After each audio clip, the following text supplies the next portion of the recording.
Okay, it's not fitting. Okay, welcome back to day 3. No yapping about anything. Let's spin. Ready? Thank you for watching this way.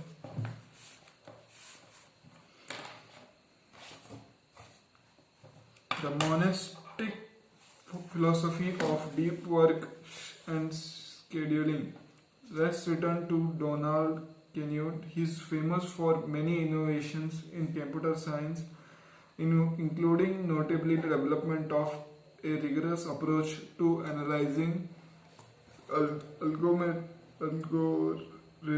performance. Among his peers, however, Knuth also maintains an aura for infancy for his approach to electronic and communication.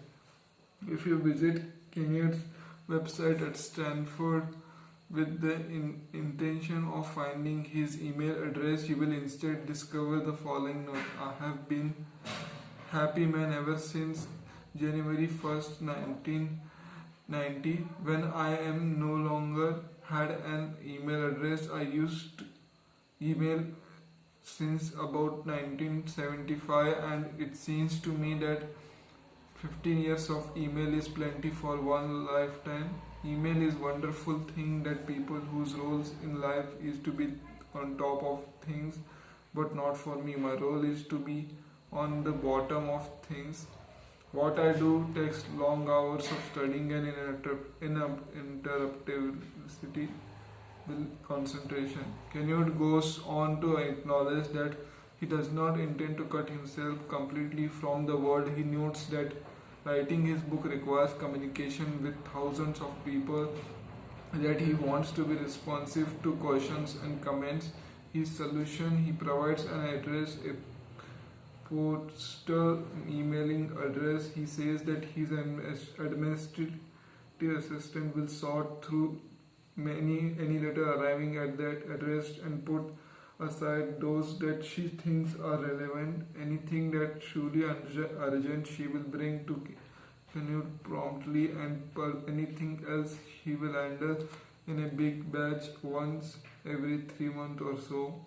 Knuth deploys what I call the monastery philosophy of deep work scheduling. This philosophy attempts to minimize deep efforts by elimination or radically minimizing shallow obligation. Practitioners of the monastery philosophy tend to have well defined and highly valued professional goals that they are pursuing, and the bulk of their professional success comes from doing this one thing exceptionally well. It's this clarity that helps them eliminate the thickest of shallow concerns that tends to trip up that those whose value position in the working world is more varied.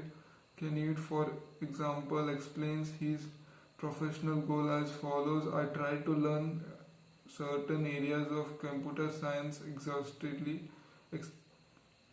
Then I try to digest that knowledge into a form that is accessible to people who don't have time for such studies. Trying to pitch Knuth on the intangible returns of building an audience on Twitter, or unaccepted opportunities that might come through a more liberal use of email, will fail, as these behavior do not directly aid his goal to exhaustively understand specific corners of computer science and write about them in an accessible manner. Another person committed to monastic deep work is the acclaimed science fiction writer Neil Stephenson. If you view Stephenson author website, you will notice a lack of email or emailing address.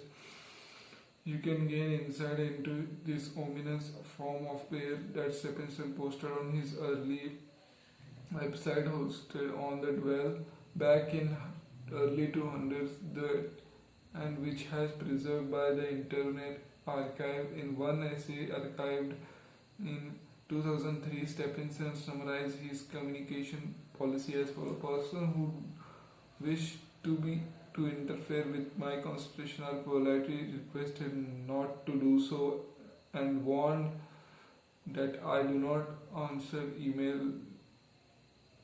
list. My communication policy.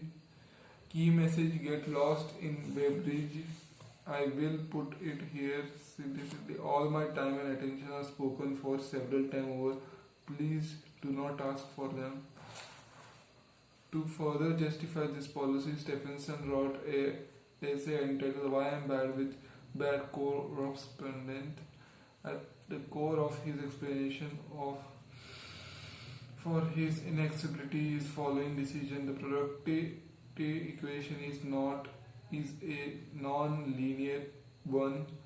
In other words, this accounts for why I am a bad correspondent and why I am rarely accept speaking arrangement if I organize my life in such a way that I get lots of long consecutive and uninterrupted time chunks. I can write novels, but as those chunks get separated and fragmented, my productivity as a novelist drops spectacularly.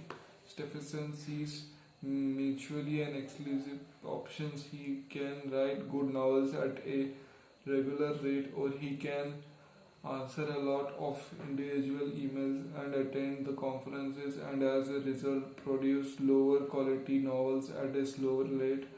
He choose the former option. This choice requires him to avoid as much as any source of shallow work in his personal life. This issue is so important to Stephenson that he went on to explore its implication, positive and negative, in his 2008 science fiction epic Anthem, which considers a world where an intellectual elite live in monastery orders, isolated from the distracted mass and technology, thinking deep thoughts.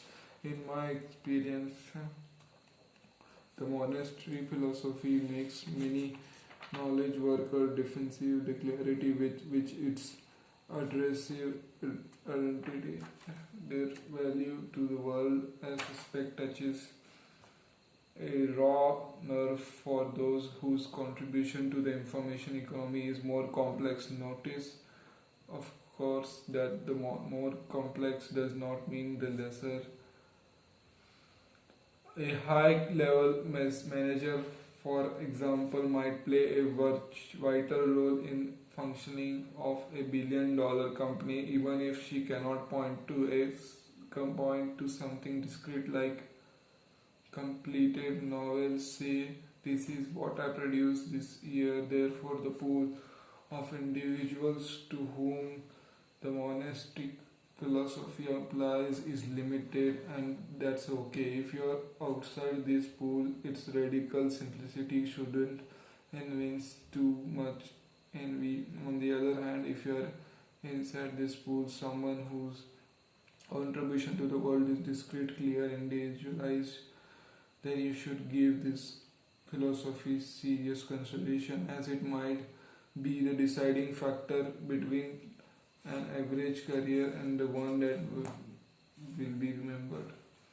So let's see how much time I've spent. Yep, 9 minutes. In 1 more minute, I guess. The bipodal philosophy of deep work scheduling. This book opened with a story about revolutionary psychologist and thinker Carl Jung in the 1920s. At the same time, the Jung was attempting to break away from the strictures of his mentor Sigmund Freud. He began to regular retreat to a restricted stone house he built in the woods outside the small town Berlin.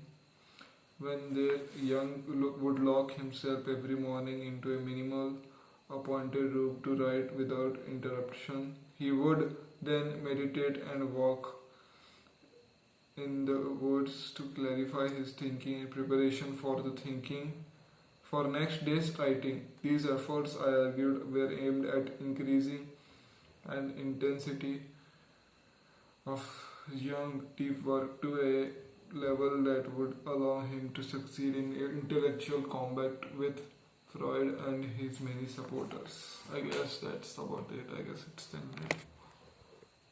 Yep, it's 10 minutes. Thank you for watching this video full. I know it is boring video, but you don't need to watch it. But I'm saying it at the end. It doesn't really matter, I guess. Thank you for watching if you watched. Goodbye. Bye.